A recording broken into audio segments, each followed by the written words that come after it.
komitmen KPK tidak pernah bergeser dan tidak mentolerir segala bentuk penyimpangan. Dan selama kami menjadi pimpinan KPK, setidaknya sudah 2 orang anggota Polri yang dilakukan penindakan tegas oleh KPK. Jadi kami tegaskan kembali, jangan pernah ada keraguan kepada KPK. KPK tetap berkomitmen zero tolerance atas penyimpangan. Komisi Pemberantasan Korupsi tercoreng oleh perilaku salah satu personil penyidiknya yang berasal dari unsur kepolisian. Penyidik KPK bernama Stefanus Robin 47, terbukti menerima uang dari Wali Kota Tanjung Balai M. Syahrial. Hal ini sangat disesalkan pimpinan KPK yang juga dari kepolisian, bahkan juga mencoreng lembaga kepolisian sendiri. Ketua Komisioner KPK Firly Bahuri pun menyatakan kekecewaannya pada ulah salah satu penyidik di lembaga anti rasuah tersebut. Hal ini disampaikan Firly dalam keterangan kepada wartawan di Gedung Merah Putih KPK pada Kamis, tanggal 22 April tahun 2021, malam.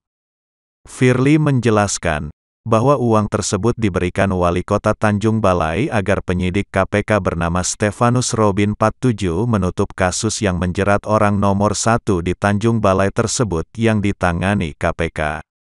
Firly mengungkapkan bahwa dirinya sebagai pimpinan dan seluruh jajaran KPK meminta maaf kepada seluruh masyarakat Indonesia dengan adanya dugaan penerimaan hadiah atau janji yang dilakukan oleh oknum penyidik KPK.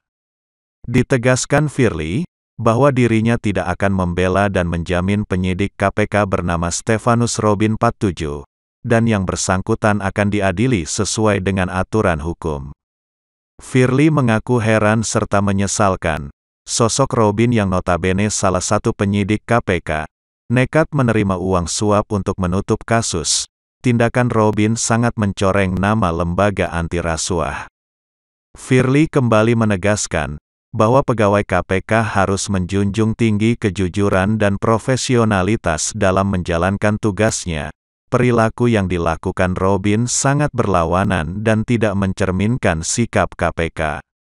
Untuk diketahui, jika Robin dan Syahrial serta pengacaranya Maskur Husain sudah ditetapkan sebagai tersangka dalam kasus dugaan penerimaan hadiah atau janji, dalam penanganan perkara Wali Kota Tanjung Balai tahun 2020 sampai tahun 2021. Sampai berita ini ditayangkan Robin dan Maskur sudah ditahan, sementara Syahrial selaku Wali Kota Tanjung Balai masih menjalani pemeriksaan intensif oleh penyidik KPK. Berikut keterangan Ketua Komisioner KPK Firly Bahuri. Sebagaimana yang kami sampaikan kemarin hari Rabu tanggal 22 April 2021 bahwa KPK telah menerima informasi terkait dengan dugaan tindak pidana korupsi berupa penerimaan hadiah yang dilakukan oleh penyelenggara negara atau aparat penegak hukum. Dan kami janjikan kemarin bahwa KPK terus bekerja untuk mencari, mengumpulkan barang bukti sehingga menjadi perkara yang terang benderang dan kita akan menemukan tersangkanya. Malam hari ini kami tepati janji tersebut.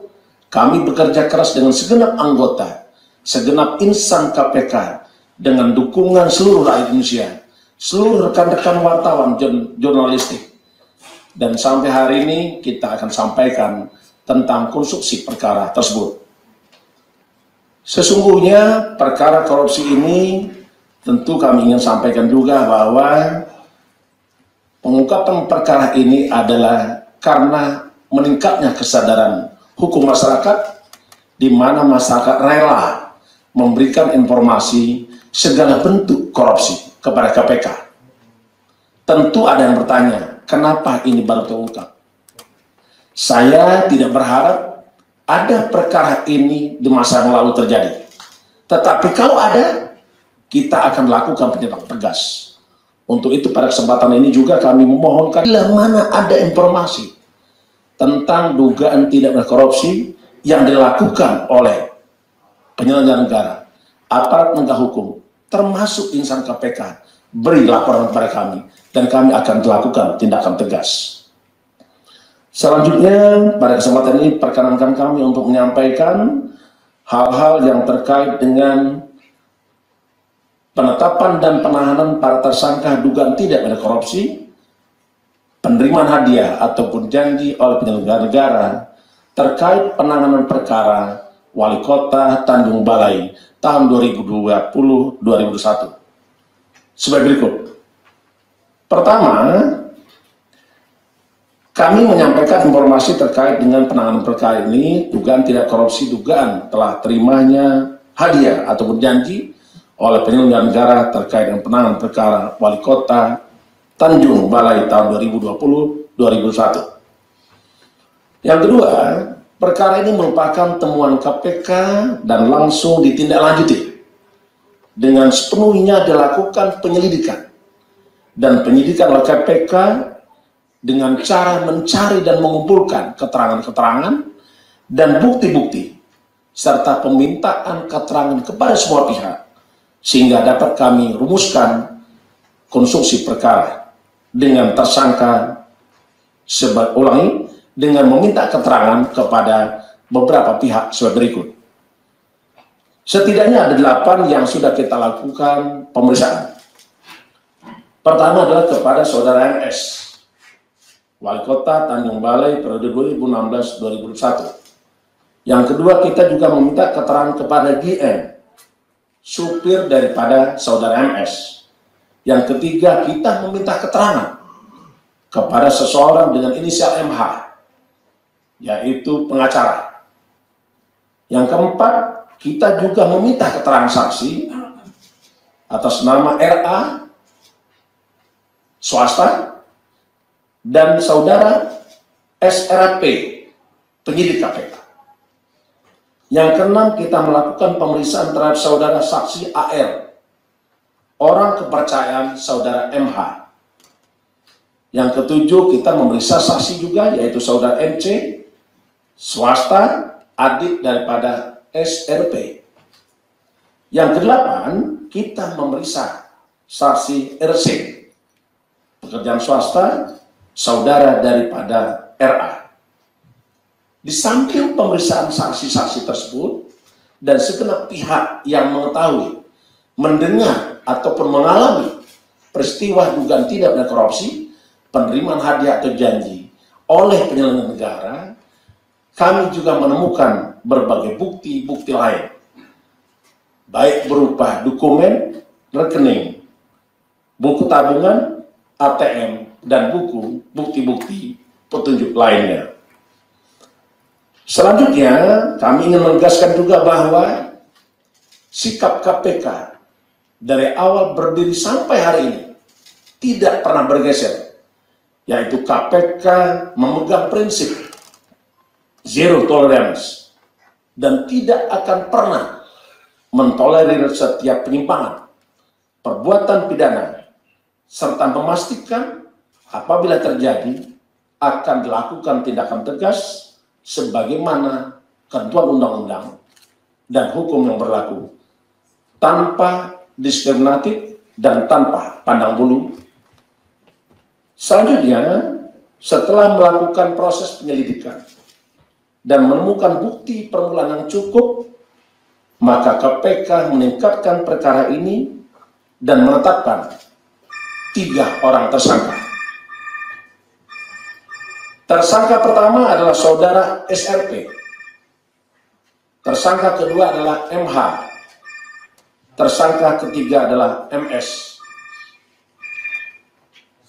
Atas perbuatan para tersangka tersebut, tersangka SRP dan MH disangkakan melanggar pasal 12 huruf A atau huruf B atau pasal 11 dan pasal 12B besar Undang-Undang Nomor 31 Tahun 1999 dan telah diubah dengan Undang-Undang Nomor 20 Tahun 2001 tentang pemberantasan tindak pidana korupsi, yonto pasal 55 ayat 1 ke 1 Kitab Undang-Undang Hukum Pidana. Sedangkan saudara MS, tersangka MS disangkakan melanggar pasal 5 ayat 1 Gedung KPK Merah Putih. Tersangka MS, Wali Kota Tanjung Balai, saat ini masih dilakukan pemeriksaan intensif. Sebagai upaya, karena kita paham tentang situasi kondisi COVID-19, maka para pihak tersebut akan dilakukan tindakan isolasi mandiri selama 14 hari di rutan KPK Kapling C1, Jakarta. Rekan-rekan sekalian yang saya hormati, segenap anak bangsa yang saya cintai dimanapun berada, lengkapnya konstruksi perkara kami sampaikan sebagai berikut. Pada Oktober 2020, SRP melakukan pertemuan dengan MS di rumah Dinas AZ, Wakil Ketua di Jakarta Selatan. Dalam pertemuan tersebut, AZ memperkenalkan SRP dengan permasalahan terkait penyelidikan dugaan korupsi di pemerintahan Kota Tanjung Balai yang sedang dilakukan KPK agar tidak naik ke tahap penyidikan, dan meminta agar SRP dapat membantu supaya permasalahan penyelidikan tersebut tidak ditindaklanjuti oleh KPK. Menindaklanjuti pertemuan di rumah AZ, kemudian SRP mengenalkan MH kepada MS untuk bisa membantu permasalahannya. SRP bersama MH sepakat untuk membuat komitmen dengan MS terkait penyelidikan dugaan tindak pidana korupsi di pemerintah Kota Tanjung Balai untuk tidak ditindaklanjuti oleh KPK dengan menyiapkan uang sebesar 1,5 miliar rupiah. MS menyetujui permintaan tersebut, permintaan SRP dan MH tersebut dengan mentransfer uang secara bertahap kurang lebih 59 kali transfer kepada rekening milik saudara RA, teman dari saudara SRP, dan juga MS memberikan uang secara tunai kepada SRP, sehingga total uang yang telah diterima oleh SRP kurang lebih 1,3 miliar. Pembukaan rekening bank oleh SRP dengan menggunakan nama RA dimaksud telah disiapkan sejak bulan Juli 2020 atas inisiatif MH. Rekan-rekan sekalian yang saya hormati, setelah uang diterima, SRP kembali menegaskan kepada MS dengan jaminan kepastian bahwa penyelidikan dugaan tindak pidana korupsi di pemerintah Kota Tanjung Balai tidak akan ditindaklanjuti oleh KPK. Dari uang yang telah diterima oleh saudara SRP dan dari MS, lalu diberikan kepada MH sebesar 375 juta dan 200 juta rupiah. MH telah juga diduga menerima dari pihak lain sekitar 200 juta rupiah, sedangkan SRP dari bulan Oktober 2020 sampai dengan April 2001 juga diduga telah melakukan penerimaan uang dari pihak lain melalui transfer rekening bank atas nama RA kurang lebih 438 juta rupiah. Ini akan kami dalami lagi lebih lanjut. Selain penanganan tindak pidana tersebut, KPK juga akan melaporkan dugaan pelanggaran kode etik sebagaimana dimaksud dalam pasal 37B besar Undang-Undang 19 2019 bahwa pelanggaran kode etik dilakukan pemeriksaan dan penyelesaian oleh Dewan Pengawas KPK. KPK memohon maaf, kami menyampaikan permohonan maaf kepada seluruh dan segenap anak bangsa karena ada cedera kejadian seperti ini. Tetapi kami ingin katakan komitmen KPK tidak pernah bergeser dan tidak mentolerir segala bentuk penyimpangan. Dan selama kami menjadi pimpinan KPK, setidaknya sudah 2 orang anggota Polri yang dilakukan penindakan tegas oleh KPK. Yang pertama adalah saudara YAM terkait dengan kasus Bakamlah beberapa tahun lalu yang sekarang sudah memasuki persidangan. Dan ini adalah yang kedua. Jadi kami tegaskan kembali, jangan pernah ada keraguan kepada KPK. KPK tetap berkomitmen zero tolerance atas penyimpangan. Rekan-rekan sekalian yang kami hormati, KPK bekerja keras dan sungguh-sungguh, serta tetap mengedepankan asas-asas tugas pokok KPK, transparan, akuntabel, kepastian hukum, keadilan, demi kepentingan umum, dan proporsionalitas, serta menjunjung tinggi hak-hak asasi manusia. Kami mengedepankan praduga tak bersalah, presumption of innocence, the sunrise and the sunset principle. Setiap orang ditetapkan sebagai tersangka punya kewajiban KPK untuk segera menyelesaikan dan membawa ke sidang peradilan. Kepada institusi pemerintah daerah, para pelaku usaha, masyarakat lainnya, kami menghimbau apabila ada pihak-pihak yang menjanjikan ataupun meminta fasilitas, baik berupa uang maupun sebagainya, dengan dalih bahwa mampu akan menghentikan perkara atau dalih apapun juga, tolong memberikan laporan kepada KPK, memberikan informasi ke KPK, dan KPK pasti akan tindak lanjuti. Selanjutnya, bagi masyarakat yang ingin mengkonfirmasi atau melaporkan perihal tentang telah terjadinya suatu perbuatan tindak pidana korupsi, dipersilakan menghubungi call center KPK 198 atau melalui email KPK informasi@kpk.go.id. Rekan-rekan sekalian, segenap anak bangsa pecinta KPK, KPK ingin pastikan bahwa penanganan perkara ini akan dilakukan secara transparan dan tolong kami awasi. Silakan kami kritik, karena kritik dan pengawasan merupakan salah satu wujud kecintaan dan kepedulian KPK. KPK besar, KPK kuat, karena milik seluruh rakyat Indonesia. Saya kira demikian yang ingin kami sampaikan.